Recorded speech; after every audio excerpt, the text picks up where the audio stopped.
नमस्कार सांग मैंने जय जगन्नाथ। आशा करुँची आपण मैंने बहुत भल थे। आज मो डेली डायरी ब्लॉग रे गोटे जिनसटे आनी भाविली तो आपण मन सेयार करदेवी। सेटा हूँ रथयात्रा उपर आज रथयात्रा तो चली महाप्रभु काली भाग्यवशतः दुर्घटना घटला बड़ ठाकुर पड़गले से जहाँ भी हो बड़ ठाकुर समस्त को भल कर दिंतु आमको क्षमा करतु किंतु एबे रथयात्रा आहरी चली सरनी कि ये जो रथयात्रा चली रथयात्रा सरला से महाप्रभु तो नीलाद्री विजे करे से रातपाट गुड़ा हम कौन से भाविली आज माने जय जगन्नाथ चैनल अगस्ट टीवी सब प्रवचक मैंने बहुत बढ़िया से एक्सप्लेन कर मैंने सब टेक्निक विषय जानी हो कि भाविली ये रथकाट हम कौन प्रति वर्ष कौन हो रथकाट यह भाविकी मुझे रिसर्च कली और रिसर्च कर जहाँ जानी मु भाविली मो सांग मानक मो प्रियजन को मुझे जनईदेबू जो मैंने जगन्नाथ प्रेमी से तो निश्चय जानवा चाहूँगी जो मैंने भक्ति ये बेसी जानवा चाहती से भी जानवा चाहूँगी तो मुझे जहाँ जानी मुझे जनवा चाहूँगी प्रति वर्ष रथयात्रा पर श्रावण मसरे ये रथभंगा कार्यक्रम आरंभ होता है। प्रथम सुभद्रा रथंकर रथभंगा कार्यक्रम स्टार्ट हुए जिते रथ कार्यक्रम स्टार्ट होता है से कौन तल चकारु उपर चका तल चकारु ऊपर दधिनवती जाए रथ कार्यक्रम आरंभ होता है किंतु भांगिला बेलू दधिनवतीर तल चका जाए भंगा जाए आ प्रथम माँ सुभद्रांकर ही भंगा जाए सुभद्रांकर भंगा सरला प्रभु बड़ ठाकुरंकर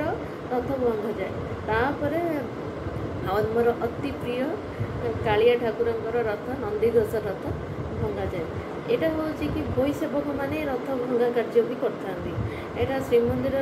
प्रशासक तत्वावधान ये कार्यक्रम कर ये जो रथ भंगा जा हुए ये भंगा 34 जिनस तार भंगा जाए रथर 34 जिनस भंगा जाए 34 जिनस भंगा जाए से किसी जिनस भितर मुझे जानी चक्का आश्व एमती किसी किसी जिनस अच्छी जोटा कि गुंचा मंदिर कणपुर गोटे अच्छी से हूँ कि नि जाए कि श्रीमंदिर प्रशासन तत्वावधान यहाँ नीलाम करा जहाँफल जो मैंने ये कथा जानी थे से मैंने निश्चिंत जाकि किण मैंने नीलाम साधारण लोक मैंने यार किपारे जी से कि बहुत खुशी कथा जी घरे नहीं रखा जी मठरे नहीं रखा जी मंदिर में नहीं रखा से नीलाम कराए तापर आउ जीक काठ रहे तल रथर जो भीतर काठ गुड़ाक जो कलर न हो थाए से काठ गुड़ाक हूँ कि आमर श्रीमंदिर रोष घर में जाकि जालेनी भाव व्यवहार हुए तापर हूँ आउ कि माने जो गुड़ाक अति जरूरी